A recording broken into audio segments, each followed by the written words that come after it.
आदमी था। वह अपनी पत्नी और पुत्र के साथ रहता था। उनके पास एक बूढ़ा गधा था।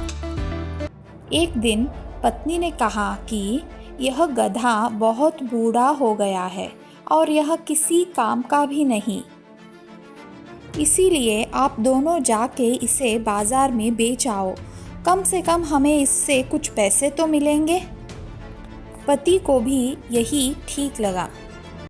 आदमी और बच्चा दोनों गधे पर सवार होकर बाजार की तरफ निकल पड़े। रास्ते में खड़ा हुआ एक आदमी ने इन्हें देखकर कहा, ये लोग कितने बुरे हैं। ये बाप बेटा दोनों ही उस बेचारे गधे पर बैठे हैं। गधे को इन दोनों को उठाकर चलने में बहुत तकलीफ होती होगी।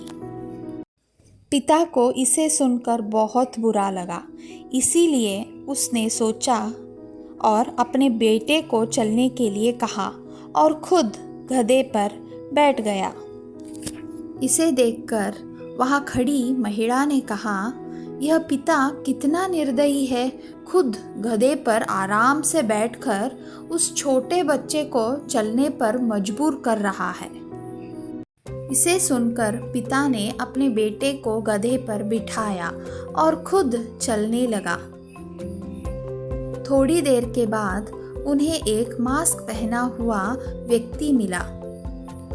उसने पिता से कहा, आजकल के बच्चे बदतमीज होते जा रहे हैं। वे अपने बड़ों की भी इज्जत नहीं करते और ना ही अपने माता पिता की। इस सब को सुनकर अब की बार पिता ने उस गधे को बांधकर उसे उल्टा लटका दिया।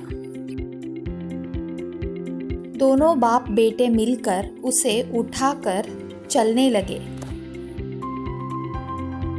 जब वे लोग बांध के ऊपर से गुजर रहे थे तो वहाँ खड़े हुए कुछ लोगों ने इन्हें देखकर जोर जोर से हंसने लगे। इस तरह लोगों को जोर जोर से हंसते देखकर गधा घबराया और वह अपने आप को रस्सी से छुड़ाने की कोशिश करने लगा। आखिर में वह नदी में गिर गया। इसीलिए बच्चों, सबको समझाकर उन्हें खुश करना हो ही नहीं सकता।